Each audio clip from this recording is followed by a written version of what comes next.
ஜிஎஸ்க்கு syllabus wise videos பார்த்துக்கிட்டு இருக்கோம். Indian பாலிட்டியில் மட்டும் மொத்தமாக 15 கொஸ்டின் கேட்பாங்க. இதுவரையும் 9 டாபிக் நம்ம பார்த்துட்டோம். இன்னும் நீங்கள் பார்க்கலன்னா டிஸ்கிரிப்ஷனில் பிளேலிஸ்ட் லிங்க் இருக்குது, செக் பண்ணி பாருங்கள். இந்த வீடியோவில் அடுத்த டாபிக் பார்க்க போகிறோம். ஒன்றிய நாடாளுமன்றம். இதில் மொத்தமாக 97 வினாக்கள் இருக்குது. ஏற்கனவே நம்ம 50 கொஸ்டின் பார்த்துட்டோம். இந்த வீடியோவில் 47 வினாக்கள் பார்க்க போகிறோம். ஸோ ஸ்கிப் பண்ணாமல் கடைசி வரையும் பாருங்கள். டெலகிராமில் இன்னும் நீங்கள் ஜாயின் பண்ணிக்கோங்க. டெலகிராம் லிங்க்கும் டிஸ்கிரிப்ஷனில் இருக்குது. பொறுத்துக்க கொடுத்துருக்காங்க. நாடுகள் கொடுத்து நாடாளுமன்றத்தின் பெயர் கேட்டிருக்காங்க.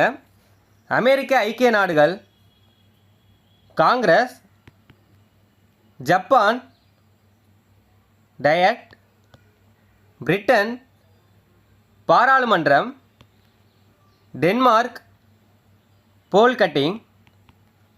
நாடுகள் கொடுத்து நாடாளுமன்றத்தின் பெயர் கேட்டிருக்காங்க.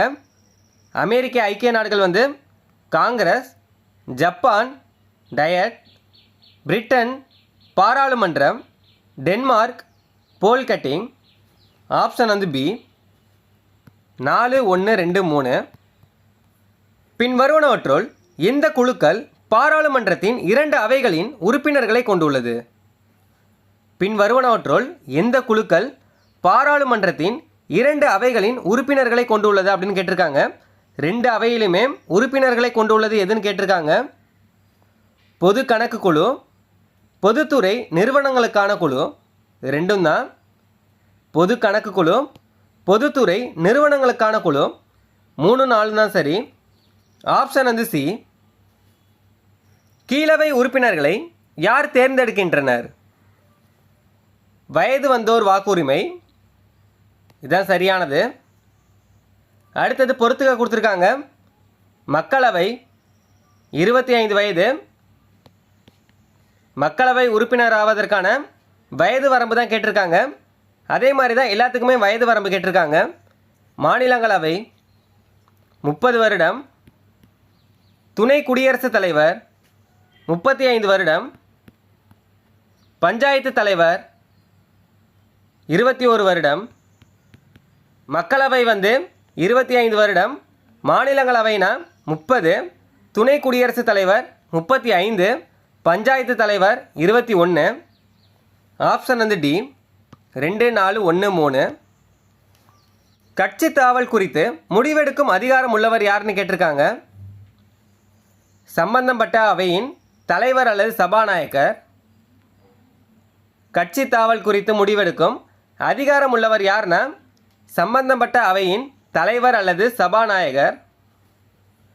மக்களவையில் மசோதாவின் தன்மையை முடிவு செய்பவர்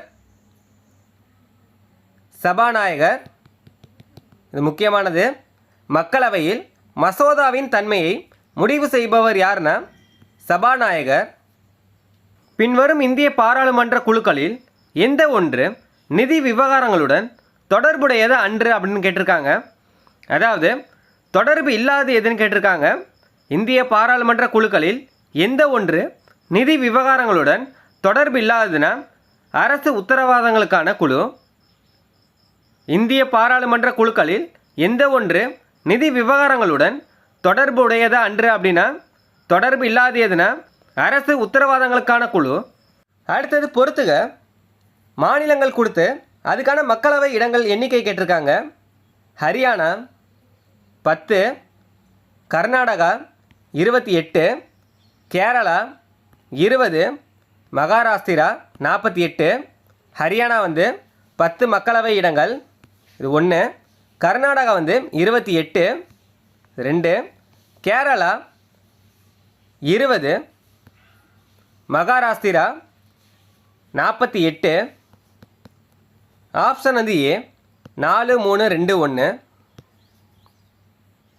கீழ்கண்ட கூற்றுகளை ஆராய்கன்னு கொடுத்துருக்காங்க.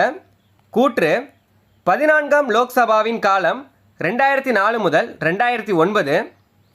கூற்று வந்து சரி. 14ஆம் லோக்சபாவின் காலம் வந்து 2004 முதல் 2009 தான். கூற்று 1 வந்து சரி. காரணம் லோக்சபாவின் பதவிக்காலம் 5 ஆண்டுகள். இல்லை ரெண்டும் சரி தான். அதாவது காரணத்துக்கு பதிலாக கூற்றுன்னு கொடுத்துருக்கலாம். லோக்சபாவின் பதவிக்காலம் வந்து 5 ஆண்டுகள். இல்லை கூற்று 2ம் சரி தான். 1 சரி 2ம் சரி. ஆப்ஷன் அது ஏ மற்றும் ஆர் இரண்டுமே சரிதான். சபாநாயகர் அனுமதித்தால் ஒரு தீர்மானத்திற்கான அறிக்கையை தேதி குறிப்பிடாமல் கொண்டு வர முடியும். அந்த தீர்மானத்திற்கு என்ன பெயர் அப்படின்னு கேட்டிருக்காங்க. சபாநாயகர் அனுமதித்தால் ஒரு தீர்மானத்திற்கான அறிக்கையை தேதி குறிப்பிடாமல் கொண்டு வர முடியும். அந்த தீர்மானத்திற்கு என்ன பெயர்னு கேட்டிருக்காங்க. தேதியில்லா பெயர் சூட்டப்பட்ட தீர்மானம். தேதியில்லா பெயர் சூட்டப்பட்ட தீர்மானம். இந்திய பாராளுமன்றம் எத்தனை அவைகளை கொண்டதாகும்? 2 அவைகள். என்னன்னா மாநிலங்களவை, மக்களவை. இந்திய பாராளுமன்றம் எத்தனை அவைகளை கொண்டுள்ளதுன்னா மாநிலங்களவை, மக்களவை 2 அவைகள். 8வது லோக்சபா பொது தேர்தல் நடைபெற்ற காலம் கேட்டிருக்காங்க. 8வது லோக்சபா பொது தேர்தல் நடைபெற்ற காலம் எப்போனா 24/12/1984 மற்றும் 28/12/1984. 24லேருந்து 28 வரையும். எந்த மாதம்னு கேட்டாங்கன்னா டிசம்பர். வருஷம் 1984. கேள்வி நேரம் என்பது என்னன்னு கேட்டிருக்காங்க. கேள்வி நேரம் என்பது என்னன்னா 2 அவைகளிலும் உள்ள முதல் அமர்வின் முதல் மணி நேரம். கேள்வி நேரம் என்பது என்னன்னா 2 அவைகளிலும் உள்ள முதல் அமர்வின் முதல் மணி நேரம். இதுதான் சரியானது. பிரிவு 75 படி இந்த பிரிவு யாருக்கு பொறுப்புடையது அப்படின்னு கேட்டிருக்காங்க. பிரிவு 75 யாருக்கு பொறுப்புடையதுன்னா லோக்சபாவிற்கு. இது முக்கியமானது. பாராளுமன்ற அரசாங்க முறையில் அமைச்சரவையின் உறுப்பினர்கள் யாருக்கு கூட்டு பொறுப்புடையவர்கள் அப்படின்னு கேட்டிருக்காங்க. பாராளுமன்ற அரசாங்க முறையில் அமைச்சரவையின் உறுப்பினர்கள் யாருக்கு கூட்டு பொறுப்புடையவர்கள்னா பாராளுமன்றத்திற்கு. இரட்டை உறுப்பினர் தொகுதி ஒழிப்பு சட்டம் இயற்றப்பட்ட ஆண்டு 1961. இரட்டை உறுப்பினர் தொகுதி ஒழிப்பு சட்டம் இயற்றப்பட்ட ஆண்டு எப்போனா 1961. கீழே கொடுக்கப்பட்டவைகளில் எது பாராளுமன்றத்தின் நிலைக்குழு கிடையாது அப்படின்னு கேட்டிருக்காங்க. பாராளுமன்றத்தின் நிலைக்குழு கிடையாது எது அப்படின்னு கேட்டிருக்காங்க. நிதி அமைச்சகத்தின் ஆலோசனை குழு. இதுதான் பாராளுமன்றத்தின் நிலைக்குழு கிடையாது. நிலைக்குழுக்கள் எதுன்னு கேட்டாங்கன்னா பொது கணக்கு குழு, மதிப்பீட்டு குழு, பொதுத்துறை நிறுவனங்கள் குழு. இது 3மே பாராளுமன்றத்தின் நிலைக்குழுக்கள். இல்லை நிலைக்குழு கிடையாது அப்படின்னு கேட்டிருக்காங்க. எதுனா நிதி அமைச்சகத்தின் ஆலோசனை குழு. இதுதான். அகில இந்திய பணியாளர்களின் நிலையை தீர்மானிப்பது இந்திய பாராளுமன்றம். அகில இந்திய பணியாளர்களின் நிலையை தீர்மானிப்பது எதுனா இந்திய பாராளுமன்றம். அடுத்தது பொறுத்துக்க கொடுத்துருக்காங்க. சபாநாயகர் கொடுத்து அவர்களுக்கான வருடங்கள் கொடுத்துருக்காங்க. மாவுலங்கர் 1952 முதல் 1956. ஹக்கம் சிங் 1962 முதல் 1967. எஸ் ஹெக்டே 1977 முதல் 1980. பால்ராம் ஜாக்கர் 1980 முதல் 1989. மாவுலங்கர்னு கேட்டாங்கன்னா எப்போலேருந்து எப்போ வரைனா 1952 முதல் 1956 வரை. ஹக்கம் சிங் 1962 முதல் 1967. ஹெக்டே 1977 முதல் 1980. பால்ராம் ஜாக்கர் 1980 முதல் 1989. இல்லை ஆப்ஷன் ஏ 3, 1, 4, 2. எது பாராளுமன்ற அரசாங்க முறையில் நிர்வாகத்துறைக்கு கூட்டு பொறுப்பாக திகழ்கிறது அப்படின்னு கேட்டிருக்காங்க. பாராளுமன்ற அரசாங்க முறையில் நிர்வாகத்துறைக்கு கூட்டு பொறுப்பாக திகழ்வது எதுனா பாராளுமன்றம் தான். கீழ்கண்டவற்றுள் பாராளுமன்ற முறையில் இல்லாது எதுன்னு கேட்டிருக்காங்க. பாராளுமன்ற முறையில் இல்லாது எதுன்னு கேட்டிருக்காங்க. பெரும்பான்மை கொண்ட கட்சியின் ஆட்சி, பிரதமரின் தலைமை, கீழவையை கலைக்கும் அதிகாரம், ஒற்றை தலைமை.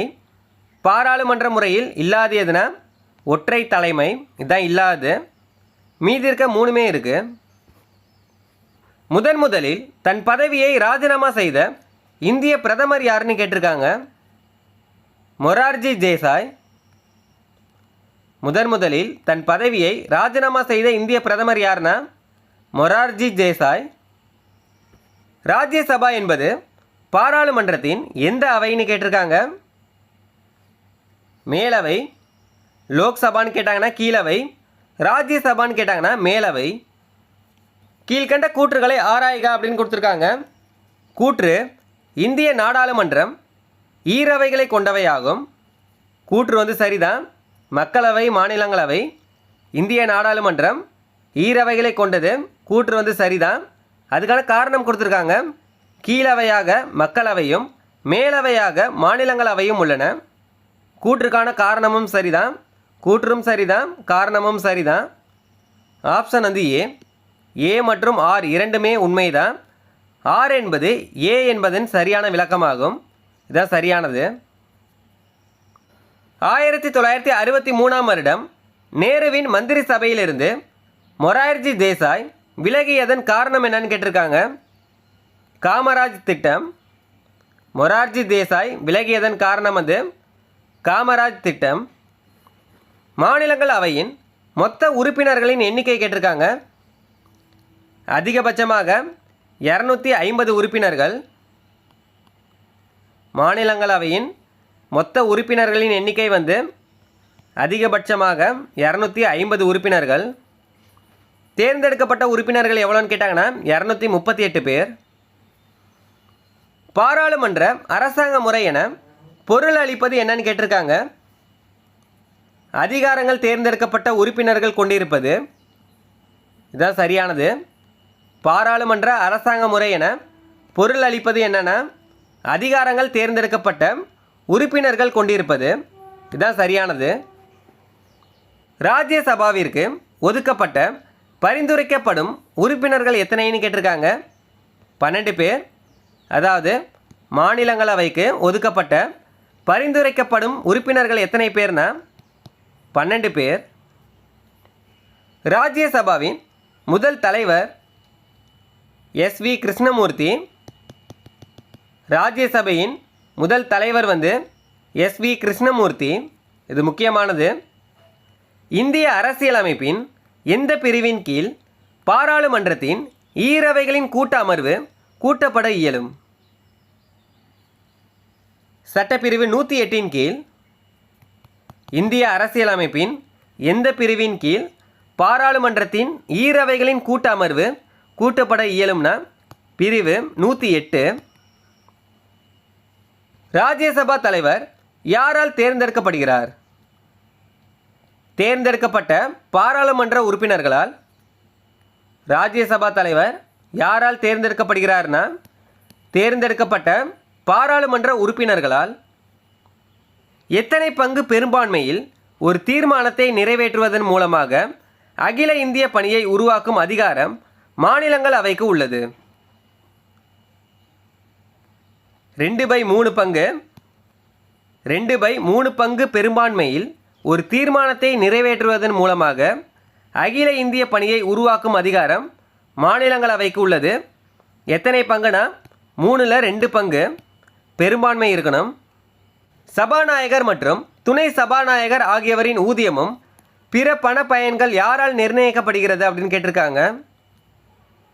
பாராளுமன்றத்தால். சபாநாயகர் மற்றும் துணை சபாநாயகர் ஆகியவரின் ஊதியமும் பிற பண பயன்கள் யாரால் நிர்ணயிக்கப்படுகிறதுனா பாராளுமன்றத்தால். 17வது பாராளுமன்றத்தின் சபாநாயகர் ஓம் பிர்லா. இது முக்கியமானது. 17வது பாராளுமன்றத்தின் சபாநாயகர் யாருன்னா ஓம் பிர்லா. பாராளுமன்றத்தின் கூட்டுத்தொடர் எந்த மசோதா கொண்டு வருவதற்கு பயன்படுத்தப்படுகிறது? சாதாரண மசோதா கொண்டு வருவதற்கு தான்.